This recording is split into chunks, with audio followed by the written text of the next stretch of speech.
Hello বন্ধুরা, আমার চ্যানেলের আরেকটি নতুন ব্লগে তোমাদের সবাইকে অনেক অনেক স্বাগত।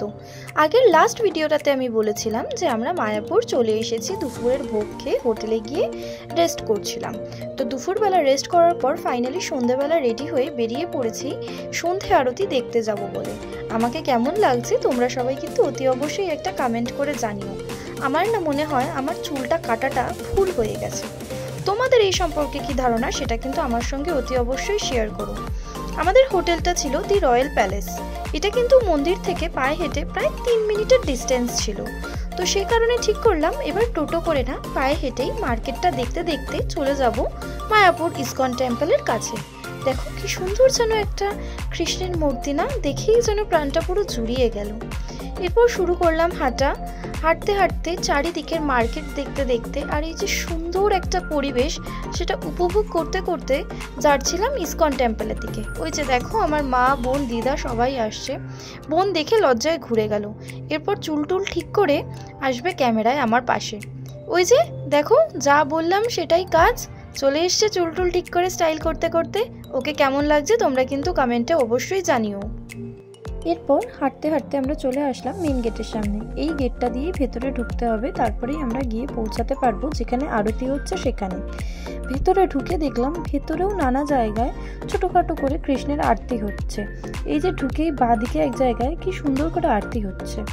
এই যে দেখুন এই মন্দিরটি কি সুন্দর করে টুনি লাইট দিয়ে সাজিয়েছে, তাই না? আমার তো জাস্ট দেখে চোখটা জুড়িয়ে যাচ্ছিল। আপনাদের কেমন লাগলো দেখে সেটা কিন্তু অতি অবশ্যই আমাকে কমেন্ট করে জানাবেন।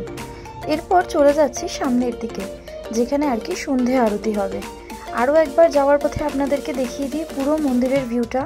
দেখুন কি দারুণ লাগছে, তার মধ্যে পুকুরের মধ্যে আরও এটার রিফ্লেকশন পড়ছে, আরও যেন দারুণ লাগছে, চোখ পুরো জুড়িয়ে যাচ্ছে। আমি না এই জায়গাটার থেকে সে যেন চোখই ফেরাতে পারছিলাম না, এরকম একটা ব্যাপার।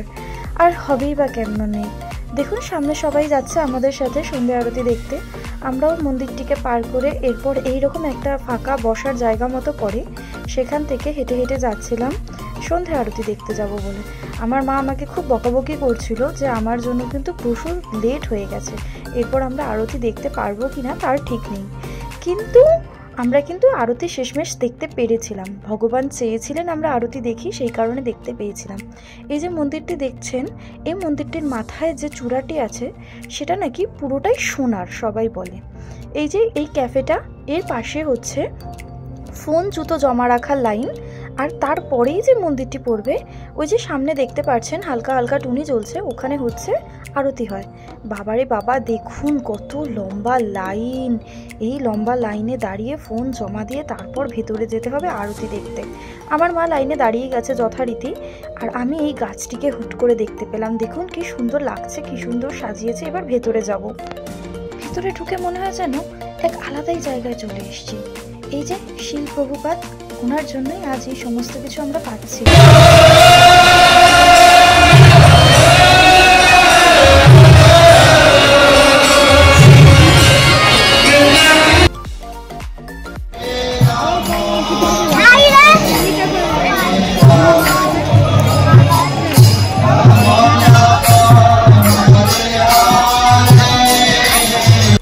দেখুন ভেতরের এবং বাইরের দু জায়গারই যে আরতি হচ্ছে সেটা সামান্য প্রচেষ্টা করলাম আপনাদের সামনে তুলে ধরার। যারা আসতে পারছেন না মন্দিরে, দূর থেকে দেখছেন আমার ভিডিওটি, তারা যাতে আমার ভিডিওটির থেকেই দর্শন করে নিতে পারেন সেই কারণেই আমি এই ক্ষুদ্র প্রচেষ্টা করেছি। যাই হোক, আরতি দেখার পর টিকা লাগিয়ে আমরা বেরিয়ে পড়েছিলাম একটু মার্কেট ঘুরতে আর দেখতে কি কি আছে না আছে মার্কেটে। হরে কৃষ্ণ হরে কৃষ্ণ। আজকের ভিডিও এইটুকুই। দেখা হবে পরবর্তী নেক্সট আরেকটি ব্লগে। আমার ভিডিওটি যদি ভালো লাগে একটা লাইক করে দেবেন, একটা কমেন্ট করে দেবেন, মনে হলে আপনাদের বন্ধুদের সঙ্গেও শেয়ার করে দিতে পারেন। আর যদি নতুন হন তাহলে চ্যানেলটিকে সাবস্ক্রাইব করে দেবেন। টাটা, আবার দেখা হবে পরে।